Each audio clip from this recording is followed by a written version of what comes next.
those people that if he makes a decision to do something, he doesn't kind of do it at half. I won't use the word, but I think I got my point across. And because of that, we went all in and we traded all 12 of our veterans and stripped the team back. And hey, we paid for it in the second half. We're aware of that. It was a tough second half for everybody that was here.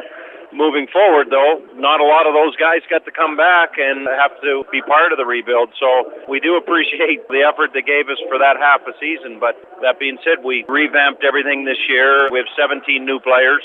We know we're not there yet, but we're going to be a hard-working team. And I think that in the first, including preseason 14 games, we've proven that we're not going to be the team that everybody got to play against in the second half last year. We are going to have some good games, and we're going to give some people some tough nights. Yeah, and a close one thus far tonight, too. Speak to us on the business aspect of that, because I know there's a lot of hardcore fans that would watch what happened in Moncton last year. They totally understand it.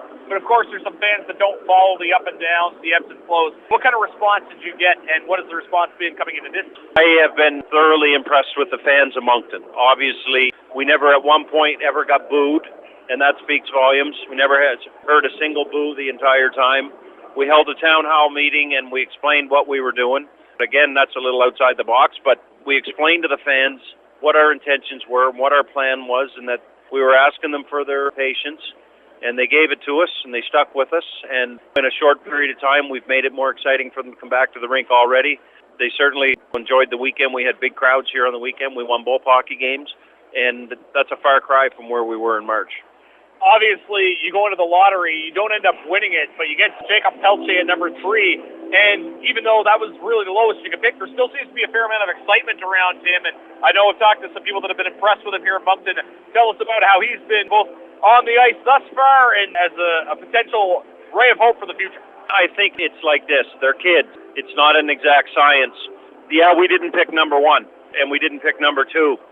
We might still have gotten the best junior player, though. You just don't know. I mean, time will tell. All I can tell you is that the character of Jakob Pelletier speaks volumes, and the kid that we got, he might be here 4 years, he might be here 5 years, maybe he'll be here less, I don't know. But he's going to be a very big part of this hockey team going forward. And if the first 4 games of the year is any indication of how good he is, it speaks volumes. He's very good. He's an unbelievable kid. He'll be captain someday.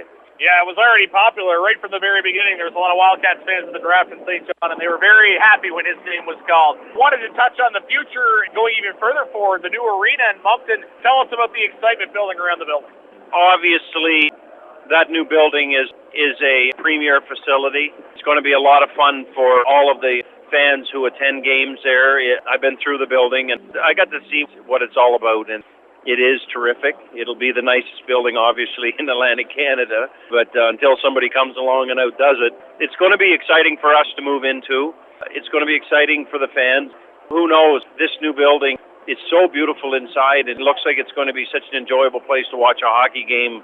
You just never know how it could affect things. And if we get good attendance and start to build big crowds there, who knows? Maybe we'll have a franchise that puts 8,000 to 9,000 people in the rink every night. And if we do, it can only be good for the league and certainly exciting for teams coming in. Yeah, for sure. Everybody likes to play in that kind of atmosphere. Lastly, I'll ask about Darren Rumble, because he's had all kinds of different teams in his time in Moncton. Tell us about his work behind the bench and how he's led a group, which is a lot of different parts coming in from different places. Well, I guess the word adaptable would be the best word I can use. Darren came in the first year, did a terrific job with what at that point was not a lot left from that season where I guess you could call that catastrophe in the last year that Danny Flynn was here as the coach. We had such a talented team that year with all of those high draft picks and a number of first-round picks and all the NHL players. And those guys, they just didn't seem to want to come to play that year. And as a result of it, Darren inherited a team less all that talent, but was fortunate enough in that he probably inherited what might be the best player that was on that team, and nobody really knew it at the time, and it was Connor Garland. He was fortunate to be able to coach Connor Garland for those 3 seasons. And as a result of having Connor, it meant you always had that guy that you could put out on the ice that could turn a game around in a hurry. Maybe the fans in the other arenas didn't like him, but I think they did like him.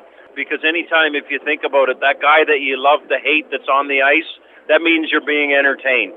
whether it's a good emotion or a bad emotion, you're still being entertained. In all my years of being in this, I've still not seen a player that was like him, and some of the things that he could do and the way he played. And I can just imagine what it was probably like to be one of the people on another team. But when he's on your team, you couldn't not love him. I could write a book on the 3 years that I was with Connor Garland. Yeah, fun player to watch, and perhaps we'll see some more of that excitement coming up in Moncton the next couple of years. Roger, appreciate you as always telling us all about it. Thank you. That's Roger Shannon, general manager of the Moncton Wildcats, joining us at the intermission. You're listening to Carstar, Cape Breton Stream Eagle Talking, 1270 CJCB.